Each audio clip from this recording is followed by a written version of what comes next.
పరిశుద్ధ గణ నామమును బట్టి స్తుతి స్తోత్రములు కలుగును గాక. ఆయన మహాప్రేమ కృపా కనికరమును బట్టి గత దినములన్నీ కూడా ప్రభు అయిన రెక్కల కింద మనల్ని భద్రపరిచి ఈ యొక్క మంగళవారం మధ్యాహ్న కాల సమయమందు కుమార్తె వెంకటమ్మ వారి కుటుంబంలో ఈ విధంగా ప్రభుని స్తుతించి గణపరచడానికి ప్రభు మనకిచ్చిన దివ్యమైన సమయమును బట్టి ఆయన మనకిచ్చిన ఆయుష్ను బట్టి ఆరోగ్యమును బట్టి ఆయనకి మహిమ కలుగును కాక. హల్లెలూయా హల్లెలూయా. సాక్ష్యం, చక్కటి సాక్ష్యం మనం విని ఉన్నాం. వారి కొరకు మనం అనుదినం ప్రార్థిస్తున్నాం. ఇంకా కూడా ప్రార్థించవలసిన వారమై ఉన్నాం. నిజంగా బిడ్డలు చిన్ననాటి నుండి దేవుని మందిరంలో, సండే స్కూలు మందిరంలో అన్నిటిలో అన్ని విషయంలో బిడ్డలు ఎంతో నమ్మకంగా దేవునిలో ఎదిగిన బిడ్డలు, నమ్మకంగా ఉన్న వారికి దేవునిలో నిండుగా ఉన్నదని కుమారుడు చక్కటి సాక్ష్యం చెప్పారు కదా. ఐశ్వర్యం లేకపోయినా పర్వాలేదు కానీ ఆరోగ్యం ఉంటే చాలా ఆ మాట నాకు నిజంగా నా గుండెకి తగిలింది. నిజమే అండి. లోకంలో ఏది ఉందో ఏది లేదని కాదు, కానీ ఆరోగ్యం ముఖ్యం. అందుకే అంటారు పెద్దలు, ఆరోగ్యమే మహాభాగ్యమని అంటారు. నిజమే. ఏమున్నా ఏమి లేకపోయినా ఆ అనారోగ్యంతో మాటికి హాస్పిటల్ తిరిగితే అది ఎంత భయంకరమైన ఆ పరిస్థితియో హాస్పిటల్లో వెళ్తే తెలుస్తుంది. ఆ రోగాలతో వచ్చే ఆ పిల్లల యొక్క ఆ యొక్క రోగులను చూస్తే అసలు ఒక పూట హాస్పిటల్కి వెళ్ళి వస్తే మనకు అర్థమవుతుంది. ఇక్కడ మన ఇంట్లో ఉంటే అర్థం కాదు. ఎంతమంది ఎన్ని రకాలైన రోగాలతో బాధపడి ఏడుస్తూ కుమిలిపోతూ ఆ వీల్ చైర్ల మీద తిరుగుతూ రకరకాలైన పరిస్థితులు చూస్తూ ఉంటే నిజంగా మనకు ఆరోగ్యమే ప్రాముఖ్యం. కాబట్టి ఆరోగ్యం ఇచ్చేది దేవుడే, కాబట్టి అది గొప్ప ఆశీర్వాదమే. ఆరోగ్యం కూడా గొప్ప ఆశీర్వాదం. మనకి తెలియదు అది. ఆశీర్వాదం అంటే బిల్డింగ్ కట్టుకోవడము, కార్లు కొనుక్కోవడము, ఇలా అవి ఇవి తిరగడం ఆశీర్వాదం అనుకుంటాం. కాదు. తప్పక మనకిచ్చే ఆరోగ్యం కూడా గొప్ప ఆశీర్వాదమే అని చెప్పడానికి ఏ విధమైన సందేహం లేదు. కాబట్టి బిడ్డలకు నిజంగా చక్కటి ఆరోగ్యాన్ని ఇచ్చి దేవుని మహిమపరచడానికి మందిరానికి దగ్గరగా అంటే ఒక గుర్తొచ్చింది. మందిరానికి దూరమైన బిడ్డలు ఎంత చెల్లాచెదరైపోయారో మీ కళ్ళ ముందు మీరు చూస్తూ ఉన్నారు కదండి. మందిరానికి దూరమైన వారు ఎంత చెల్లాచెదరైపోయి దిక్కు లేక ఉన్నది అమ్ముకొని భయంకరమైన పరిస్థితుల్లో తిరుగుతున్నారో మీ కళ్ళ ముందే కనబడుతుంది. కనుక ఇది మీకు ఒక గుణపాఠం, వాళ్ళని చూసి నేర్చుకోండి అని చెప్పడానికి దేవుడు ఒక గుణపాఠాన్ని మీ కళ్ళ ముందే పెట్టారు. కాబట్టి ఎప్పుడు కూడా మందిరానికి దూరం అవ్వడానికి ఎప్పుడు ఇష్టపడరు. సాధ్యమైనంత వరకు మందిరానికి దగ్గరగా ఉండడానికి, దగ్గరగా కొనుక్కోవడానికి, దగ్గరగా దేవుని సన్నిధిలో సాగిపోవడానికి ప్రయాసపడాలని ప్రభు పేరిట మనవి చేస్తున్నాం. దేవునికి దూరంగా ఉండి మనం ఏమి సాధించలేము. దేవునికి దగ్గరగా ఉంటే అసాధ్యమైన వాటిని కూడా సాధ్యం చేయగల సమర్థుడు, శక్తివంతుడైన దేవుడు. చప్పట్లు కొడతాం ఒకసారి అందరూ. కాబట్టి రానున్న రోజులలో కూడా ఎన్ని ఆశీర్వాదాలు పొందుకున్నా దేవుని మందిరములో ఎక్కువగా సాగిపోవడానికి ప్రయాసపడాలని ప్రభు పేరట మనవి చేస్తూ ఉన్నాను. హల్లెలూయా హల్లెలూయా.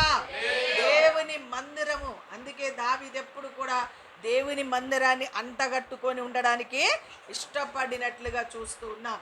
కాబట్టి మందిరం అనేది గొప్ప ఆశీర్వాదం ఇచ్చే స్థలం మనకు.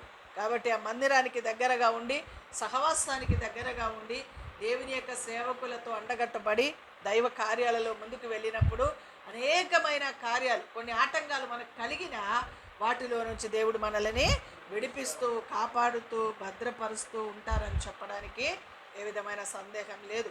ఆ కుమారుడు యవన బిడ్డ భయంకరమైన అపవాది చేత పీడింపబడుచున్న సందర్భంలో దేవుడు ఆ బిడ్డని విడిపించాడు, కాపాడాడు. ఎంత అసలు ఈ విధంగా ఉండడం అంటే నిజంగా దేవుని యొక్క మహా కృప. ఎంతోమంది అపవాది చేత కొట్టుకొని పోయిన వారు ఉన్నారు, కళ్ళారా చూస్తూ ఉన్నాం. అయితే దేవుని యొక్క మహాకృప, కుమార్తె నిజంగా దేవుని సన్నిధికి వచ్చి కన్నీటితో ప్రార్థించడం, దేవుని యొక్క సన్నిధిలో ఏకీభవించడం, దేవుని సహవాసములో ఉండడం, తన కన్నీటి ప్రార్థన, దైవ సేవకుల సంఘం యొక్క ప్రార్థన, ప్రతి కుటుంబం వరకు ప్రార్థిస్తున్నారు సంఘం. కనుక ఖచ్చితంగా సంఘం యొక్క ప్రార్థన ద్వారా ఆ భయంకరమైన బంధకములో నుంచి దేవుడు విడిపించి ఈరోజు ఒక గొప్ప ప్రయోజకుడుగా దేవుడు ఆ బిడ్డని మార్చారు అని చెప్పడానికి ఏ విధమైన సందేహం లేదు. ఎంతో ఏడ్చింది బిడ్డ, పెద్ద కొడుకు. నిజమే, ఇంట్లో పెద్దవాళ్ళకి బాగాలేకపోతే తల్లులు ఎంత బాధపడతారో అది అనుభవించిన వాళ్ళకే అర్థమవుతుంది. కొంతమంది బయటపడతారు, కొంతమంది బయటపడరు. గుండెలో పెట్టుకొని దిగమింగుకుంటూ దిగమింగుకుంటూ దిగమింగుకుంటూ అందుకే ఆ గుండెలోకి అనేక రకాలైన గుండెలో బాధ కలిగేది, గుండెలు పగిలిపోయేది. ఎందుకంటే ఇదే బయట చెప్పుకోకుండా గుండెలో పెట్టుకొని తిరుగుతారు. కాబట్టి మనం ప్రార్థనా పరులు కనుక దేవుని దగ్గర ఏడుస్తాం కనుక వాటిలో నుంచి విడుదల పొందుకోగలుగుతాం. ఈరోజు ఉదయకాలమే ఒక కుమార్తె ఫోన్ చేసి చెప్తుందన్నమాట, ఆడవాళ్ళకి ఆ హార్ట్లో చాలా ప్రాబ్లం వస్తున్నాయంట. చాలామంది ఆడవాళ్ళే హార్ట్ ప్రాబ్లంతో బాధపడుతున్నారని ఆ బిడ్డ ఎవరో చెప్పారని చెప్పి నాకు ఫోన్ చేసి నాతో మాట్లాడారనమాట. ఉన్నట్టుండే షుగరు బీపీ ఉన్న వాళ్ళైతే ఉన్నట్టుండే పడుకున్నట్టే పొద్దున్నే లేస్తే అసలు కనబడతలేదంట. అంటే ఊపిరి లేకుండా ఏ మాత్రం హార్ట్ అటాక్ రాకుండానే సామాన్ కూడా తీసుకొని పోతుందంట అమ్మవారు. ఎంత మాత్రం కూడా ఏం అడావుడి లేకుండా కూడా అసలు పడుకున్న మనిషి పడుకున్నట్టుగానే వెళ్ళిపోతున్నారంట ఆడవాళ్ళు. కాబట్టి ఎక్కువగా మనం ఏం చేయాలి? దేవుని సన్నిధిలో ప్రభు అటుదేది మాకు ఆవరించొద్దు, మా పిల్లల బాధ్యతలన్నీ మేము చేసుకునేటట్టుగా మాకు సహాయం చేయ ప్రభు అని దేవుడిని అడిగితే దేవుడు మనకి ఆయుష్ని ఇస్తాడు, ఖచ్చితంగా మనల్ని బలపరుస్తాడు, దేవుడు మనల్ని ఆశీర్వదిస్తారు అని చెప్పడానికి ఏ విధమైన ఆటంకం లేదు. హల్లెలూయా, హల్లెలూయా, హల్లెలూయా. కాబట్టి ఎక్కువగా ప్రార్థనలో ఉందాం, ప్రార్థన ద్వారా మన జీవితాలను కట్టుకుందాం, మన పిల్లలని కాపాడుకుందాం, దేవుని కొరకు బ్రతకడానికి ఇష్టపడదాం, దైవ కార్యాలలో ముందుకు వెళ్దాం. స్తోత్రం, హల్లెలూయా, హల్లెలూయా. మంచిది, సమయం చాలా దాటిపోయింది కనుక కొన్ని మాటలు దేవుని లేఖనంలో చూసుకొని ముందుకు కొనసాగింపబడదాం. చూడండి, 72వ కీర్తన, సొలొమోను రాసిన కీర్తన 72వ కీర్తన 7వ వచనాన్ని చదువుదాం. 72వ కీర్తన జ్ఞాని అయిన సొలొమోను రాసిన కీర్తనది. 72వ కీర్తన 7వ వచనంలో ఏమని రాశాడో చూద్దామా? అతని దినములలో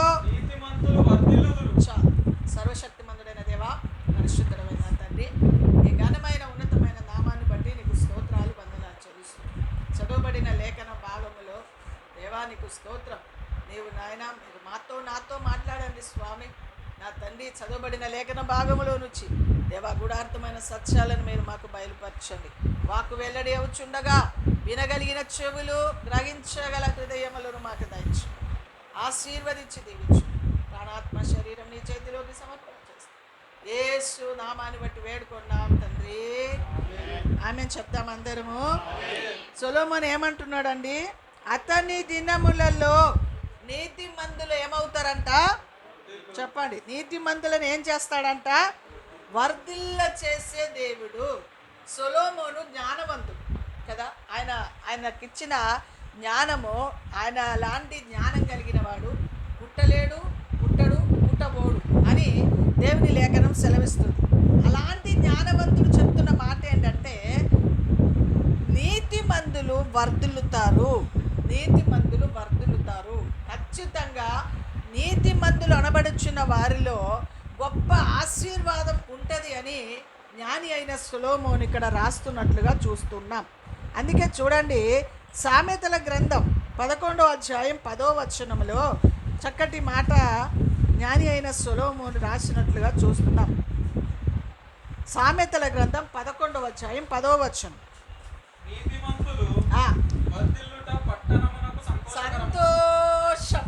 చూసారండి, నీతిమంతులు వర్ధిల్లుట పట్టణమునకేంటంట? సంతోషకరము. కిందికి, భక్తిహీనులు నశించినప్పుడు ఏం పుడతారంట? ఏం పుడతారంట? భక్తిహీనులు నాశనం అయినప్పుడంట ఉత్సాహ ధ్వని పుట్టును అంట. దేవుని బిడ్డలారా, ఇక్కడ జ్ఞాని అయిన సొలొమోను చెప్పిన మాట ఏంటంటే, నీతిమంతులు వర్ధిల్లినప్పుడు పట్టణమును సంతోషిస్తుంది. దేవుని బిడ్డలారా, దేవుని పిల్లలు మన జీవితాలలో మనం ఎంతవరకు భక్తిలో, భయములో, దైవ కార్యాలలో దేవుని కొరకు బ్రతకడానికి మనం సాగిపోతూ ఉంటామో, జ్ఞాని అయిన సొలొమోను చెప్తున్న మాట ఏంటంటే, వారిని వర్ధిల్ల చేస్తాడు దేవుడు. అంతేకాదు వారు వర్ధిల్లినప్పుడంట పట్టణం సంతోషిస్తుందంట. దేవుని పిల్లలు భక్తిలో ఎదిగినప్పుడు, ప్రార్థనలో ఎదిగినప్పుడు, సహవాసంలో ఎదిగినప్పుడు, దేవుని కొరకు వర్ధిల్లినప్పుడు, దైవ కార్యాలలో ఉన్నప్పుడు దేవుని బిడ్డలారా మనల్ని చూసి అనేకరు ఏమవుతారో తెలుసా? సంతోషిస్తారు. పట్టణము సంతోషిస్తుంది. మనల్ని చూసి అనేకరు, చూడు ఆ బిడ్డలు ఎంత భక్తి గలవారు, వారెంత భక్తిలో ఉన్నారు, వారెంత చక్కగా దేవుని కొరకు బ్రతుకుతున్నారు, వారు దేవునిలో ఉన్నారు కనుక వారు వర్ధిల్లుతూ ఉన్నారని మనల్ని చూసి అనేకరు చెప్పుకోవడానికి. చూడండి, నశించిపోయే వారి కొరకు ఎవరైనా చెప్పుకుంటారా? అసలు చూడు, వారు దేవుని సన్నిధి లేరు కనుక పాడైపోయారు అనుకుంటారు, దేవుని కొరకు బ్రతకలేరు కనుక పాడైపోయింది అనుకుంటారు. అదే దేవుని కొరకు నీతిమంతులుగా బ్రతికినప్పుడు, వారి దేవుని బిడ్డలారా వర్ధిల్లినప్పుడు అనేకరి చూసి సంతోషించడానికి, ఆనందించడానికి. ఒక వ్యక్తి పాడైపోయినప్పుడు అనేక రకాలైన ప్రశ్నలు వస్తూ ఉంటాయి. అదే ఒక వ్యక్తి వర్ధిల్లినప్పుడు అనేకరు మనల్ని చూసి సంతోషిస్తూ ఉంటారు. చెప్పలు తమ గట్టిగా.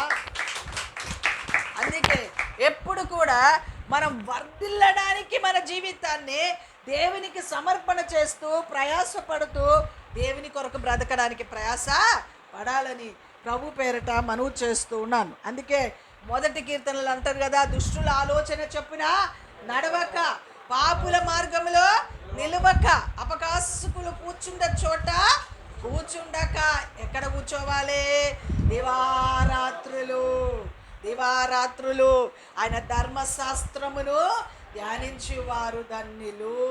వారు నీటి కాల్వయోరిన నాటబడిన చెట్టుగా, ఫలమిచ్చు చెట్టుగా, ఆకు వాడక నిత్యము ఫలిస్తూ ఉంటారు. అందుకే ఎప్పుడు కూడా దుష్టుల ఆలోచన చెప్పిన మనం నడవడానికి వీలు లేదు. దైవ ఆలోచన తీసుకోవాలి. ఎప్పుడు దేవుని పిల్లలైన వారు, దేవుని పిల్లలుగా దేవుని కొరకు బ్రతికేవారు దేవుని ఆలోచన, దైవ సేవకుల ఆలోచన తీసుకొని ముందుకు వెళ్ళినప్పుడు ఖచ్చితంగా వారు దేవునిలో ఫలించేటట్టుగా, అభివృద్ధి పొందేటట్టుగా దేవుడు వారి బ్రతుకులో దైవ కార్యాలు దేవుడు జరిగిస్తూ ఉంటారు. స్తోత్రం. హల్లెలూయా, హల్లెలూయా. కాబట్టి అట్టి అనుభవములోకి, అందుకే కీర్తనకారుడు మొదటి కీర్తనలోనే రాశారు. మొట్టమొదటి కీర్తనలు ఎవరు ఫలిస్తారు, ఎవరు అభివృద్ధిలోకి వస్తారు, ఎవరు ఆశీర్వదింపబడతారు అంటే దుష్టుల ఆలోచన చొప్పున నడవని వారు, పాపుల మార్గములో నిలబడని వారు. ఎక్కడ? పాపుల మార్గంలో నిలబడకుండా అపహాసకులు కూర్చుండే చోటలో హేళన చేస్తూ ఎక్కిరిస్తూ. కొంతమంది పని ఎలా ఉంటుందంటే వాళ్ళని చూసి వీళ్ళని చూసి హేళన చేస్తూ ఎక్కిరిస్తూ పనికిరాని మాటలు మాట్లాడుతూ వాళ్ళ కొరకు వీళ్ళ కొరకు మాట్లాడుతూ ఉంటారు. చూడు, అలాంటి వారి దగ్గరికి మనం ఏం చేయొద్దు, అదే కూర్చోవద్దు, అస్సలు దరిదాపికి కూడా వెళ్ళొద్దు, మనం వెళ్ళొద్దు, వాళ్ళని కూడా అనియద్దు. ఎందుకంటే వాళ్ళ సహవాసంలోకి వెళ్తే మనం కూడా అలాంటి వారిగా మార్చబడుతూ ఉంటాం. అందుకే ఎప్పటికప్పుడు దేవుని ప్రజలు ప్రత్యేకంగా ఉండాలి. మీరు వారిలో నుండి బయలు వెళ్ళి ప్రత్యేకంగా ఉండుడి అన్నాడు దేవుడు. ఎవరిలో నుంచి? పాపుల మార్గంలో నుంచి, అపకాసులు కూర్చుండే చోటలోకి వెళ్ళకుండా వారిలో నుంచి బయలు వెళ్ళి ప్రత్యేకంగా ఉండాలి. ఎవరిని ఆశీర్వదిస్తాడు దేవుడు అంటే ప్రత్యేకంగా దేవుని కొరకు బ్రతికే వారి మీద దృష్టి పెట్టి వారిని ఆశీర్వదించడానికి దిగి వచ్చే దేవుడే నజరేయుడైన యేసు. అందుకే ఎప్పుడు కూడా దేవుని పిల్లలుగా దేవుని కొరకు బ్రతకడానికి ప్రయాస పడాలి. ముఖ్యంగా యవ్వన జీవితం అనేది ఒక్కసారి పక్కకు జరిగితే మరలా తిరిగి రావడం చాలా కష్టం. ఏ పూటకా పూట ప్రభువులో సమయం దొరికితే వాక్యం చదవాలి, సమయం దొరికితే సహవాసంలోకి రావాలి, సమయం దొరికితే మందిరంలో గడపాలి, సమయం దొరికితే ప్రార్థనలో ఉండాలి, సమయం దొరికితే దేవుని సన్నిధిలో వాక్యం బాగా చదివి వాక్యాన్ని మైండ్లో పెట్టుకుంటే ఎప్పుడైనా చిన్న ఒడిదొడుకు మన బ్రతుకులో కలిగినప్పుడు వెంటనే వాక్యం చేత దేవుడు మనల్ని గద్దిస్తూ ఉంటుంది అన్నమాట. మనం చదివిన వాక్యము మన గుండెలో ఉండి ఏం చేస్తుంది? తప్పు, ఈ మార్గంలో వెళ్ళొద్దు, ఇది తప్పు, ఈ మాట మాట్లాడొద్దు అని ఏ పూట కాపూట మనల్ని ఏం చేస్తూ ఉంటాడు దేవుడు? గద్దిస్తూ ఉంటుంది.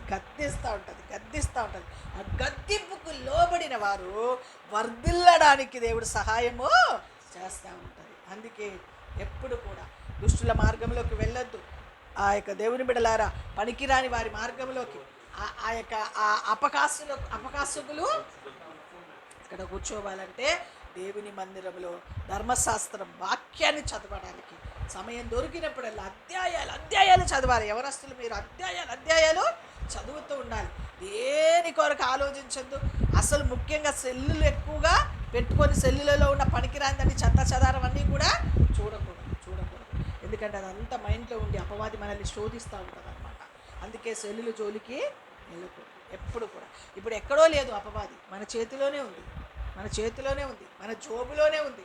అపవాది ఎక్కడో లేదు, మన జోబులో, మన చేతిలోనే ఉంది. కాబట్టి ఏది చూడాలో వాటినే చూడాలి, చూడకూడని వాటిని విసర్జించాలి.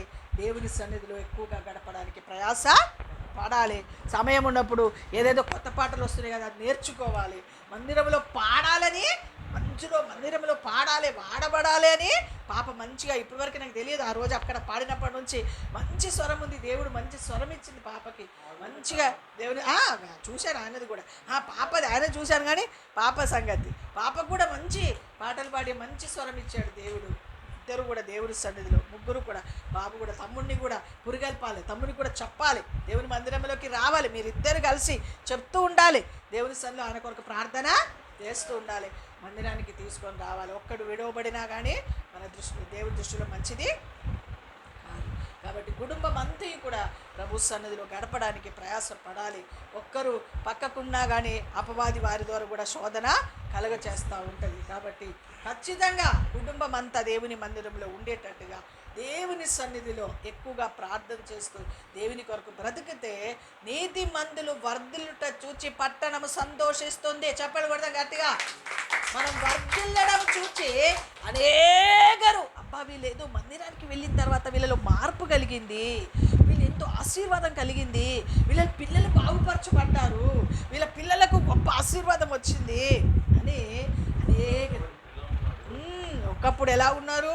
భయంకరమైన పరిస్థితి. ఇప్పుడు చాలా బాగున్నారు పిల్లలు, వాళ్ళ కుటుంబం చాలా బాగుందని అనేకరు మనలను కూర్చి ఇచ్చడమే కాదు, ఒకప్పుడు మనల్ని చూసి అనేకరు దేవుని దగ్గరికి రావడానికి కూడా అవకాశం ఉంటుందని చెప్పడానికి ఏ విధమైన సందేహం లేదు. అందుకే దేవుని సన్నిధిలో ముందుకు వెళ్దాం. అందుకే యాకోబు రాసిన పత్రిక 5వ అధ్యాయం 16వ వచనం చదువుమా. యాకోబు రాసిన పత్రిక 5వ అధ్యాయం 16వ వచనం. యాకోబు రాసిన పత్రిక 5వ అధ్యాయం 16వ వచనంలో నీతిమంతుల ప్రార్థన బహు బలమైనదై.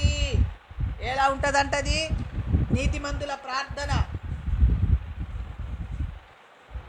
5:16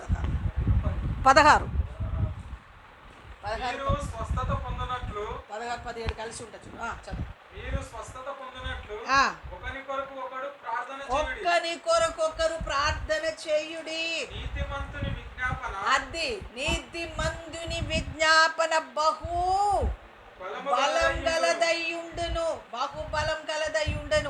అమ్మా, ఒక్కరికొక్కరు మనం ఏం చేయాలి? ప్రార్థన చేయాలి.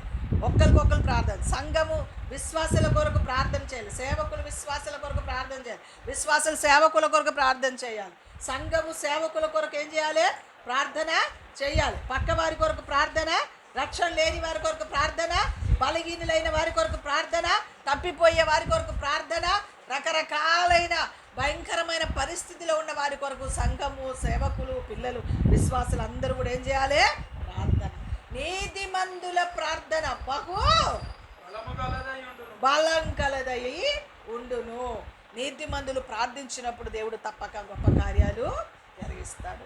మోషే దినములలో ఇశ్రాయేలు ప్రజల మధ్యలో తెగులు రాగా యెహోషువ దుపార్తమని పట్టుకొని ఏం చేసిందండి?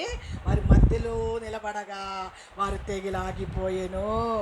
ఏలియా ప్రార్థన చేసినప్పుడు 3.5 సంవత్సరాల వర్షం ఏమైనాయి?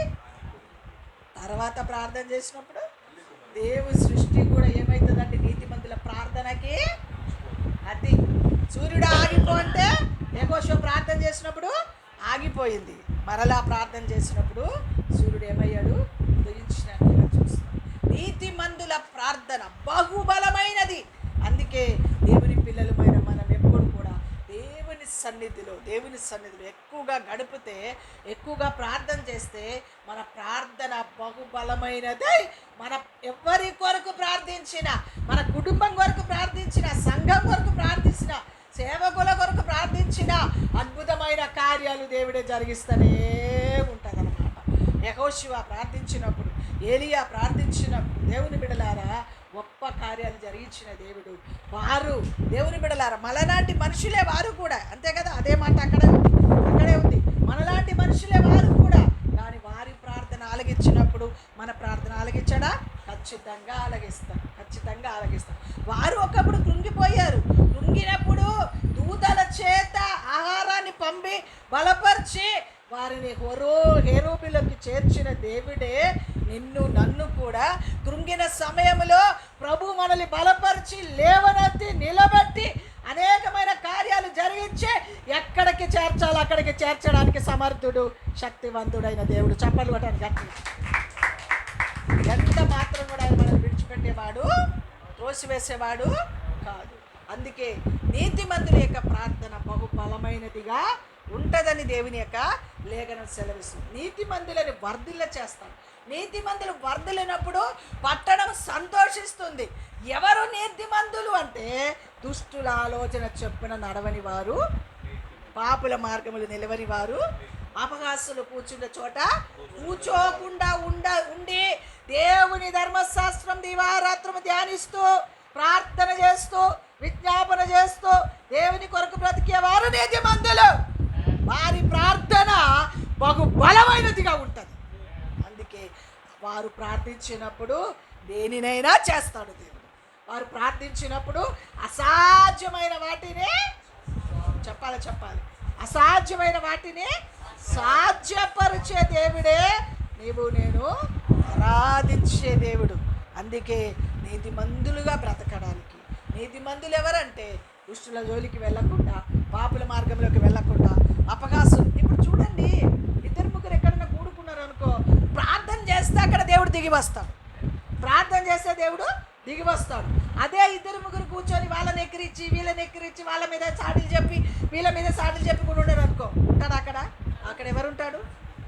లూసిఫరు.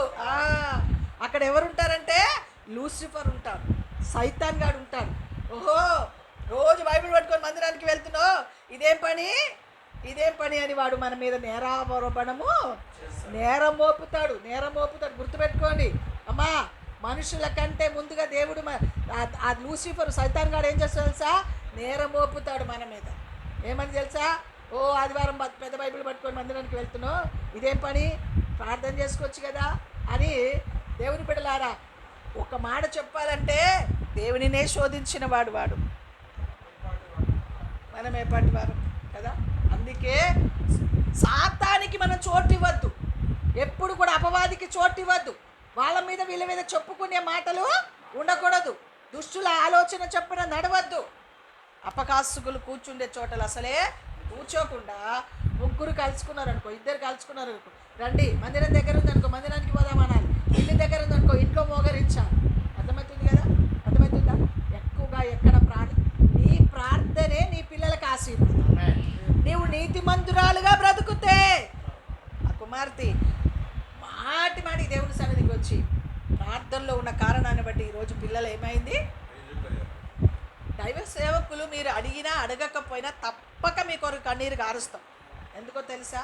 అది సంఘ సేవకుల బాధ్యత. అది తప్పనిసరిగా ప్రార్థన చేయకపోతే మమ్మల్ని లెక్క అడుగుతాడు దేవుడు.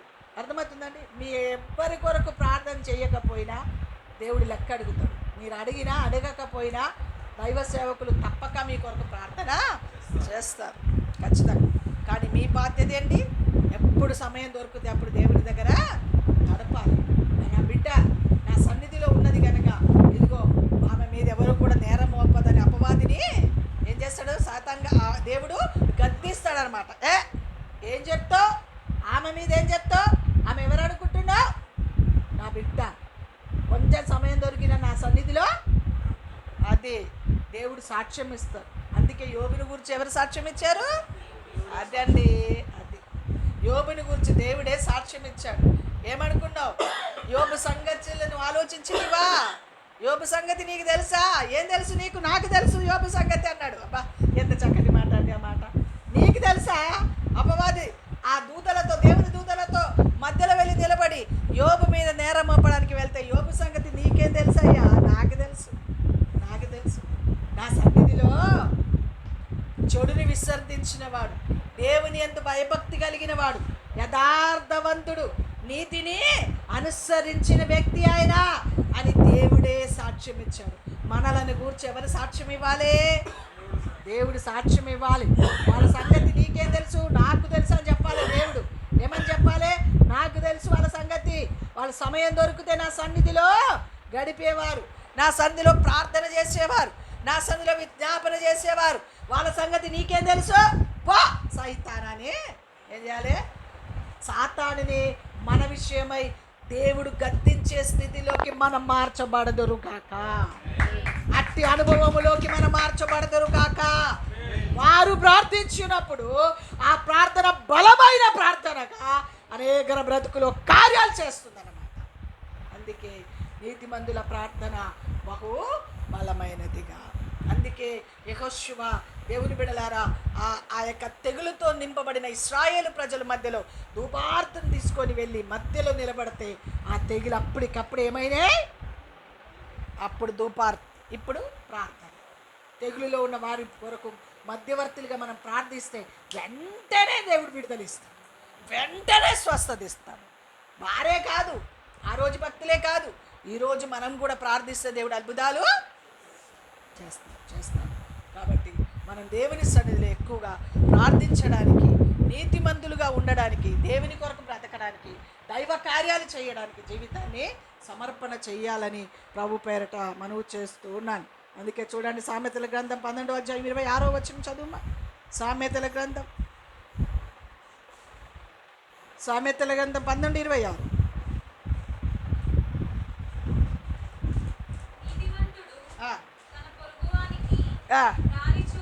అది నీతిమంతుడు తన పొరుగు వారికి ఏం చేస్తారంట?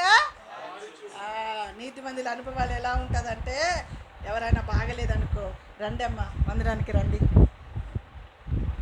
ప్రార్థనకి రండి, చర్చికి రండి అని చెప్పి వారికి ఏం చేస్తారంట? దారి చూపుతారు. అనుభవాలు నేను నీతి అని మనం అనుకోవాలంటే దేవుని దృష్టిలో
కలిసిన రమ్మని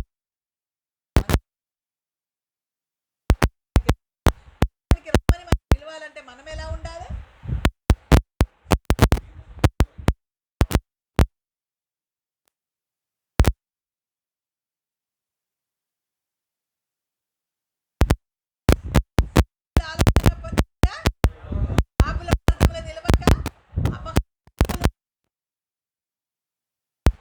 రాత్రులు బైబిలు బైబిలు బైబిలు ప్రార్థన, బైబిలు ప్రార్థన, బైబిలు ప్రార్థన, సహవాసం, సంఘం, దైవ కార్యాలు. ఈ కార్యాలు మాత్రం ఉన్న వాళ్ళు నీతిమంతులు. ఆ నీతిమంతులు ప్రార్థన చేస్తే అద్భుతాలు చేస్తారు. ఆ నీతిమంతులు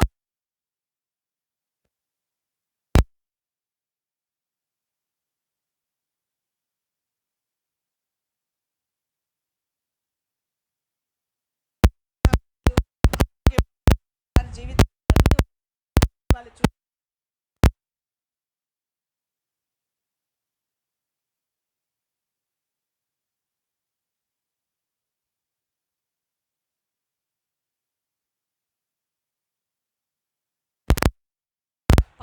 దారి చూపడమే మొక్కలు, పక్కలను తీసుకురావడమే, పక్క వాళ్ళని మందిరంలోకి నడిపించడమే.